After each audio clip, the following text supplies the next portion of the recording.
Hormuz കടലിടുക്കിൽ വെച്ച് 2 വാണിജ്യ കപ്പലുകൾക്ക് നേരെ ഇറാൻ റവല്യൂഷണറി ഗാർഡ് മിസൈലുകൾ തൊടുത്തുവിട്ടതായാണ് വാൾസ്ട്രീറ്റ് ജേണലും ആക്സിയോസും റിപ്പോർട്ട് ചെയ്യുന്നത്. കഴിഞ്ഞ രാത്രിയിലാണ് സംഭവം. ആക്രമണത്തിൽ 2 കപ്പലുകൾക്കും വലിയ തോതിൽ കേടുപാടുകൾ സംഭവിച്ചിട്ടുണ്ടെങ്കിലും ആർക്കും പരിക്കുകളോ ജീവഹാനിയോ സംഭവിച്ചിട്ടില്ലെന്ന് അമേരിക്കൻ ഉദ്യോഗസ്ഥരെ ഉദ്ധരിച്ച് മാധ്യമങ്ങൾ വ്യക്തമാക്കി.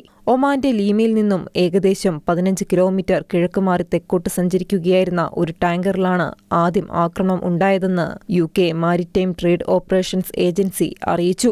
ആക്രമിക്കപ്പെട്ട കപ്പലുകളിലൊന്ന് ഖത്തറിന്റെ LNG വ്യവസായത്തിന്റെ ഭാഗമായ നഖ്ലാത്ത് കമ്പനിയുടെ ഉടമസ്ഥതയിലുള്ള അൽ റക്കിയാത്ത് എന്ന ലിക്വിഫൈഡ് നാച്ചുറൽ ഗ്യാസ് ടാങ്കറാണെന്ന് വാൾസ്ട്രീറ്റ് ജേണൽ സ്ഥിരീകരിച്ചു. കപ്പലിന്റെ എഞ്ചിൻ റൂമിന്റെ മുകൾ ഭാഗത്തായി ഇടതുവശത്താണ് മിസൈൽ പതിച്ചത്.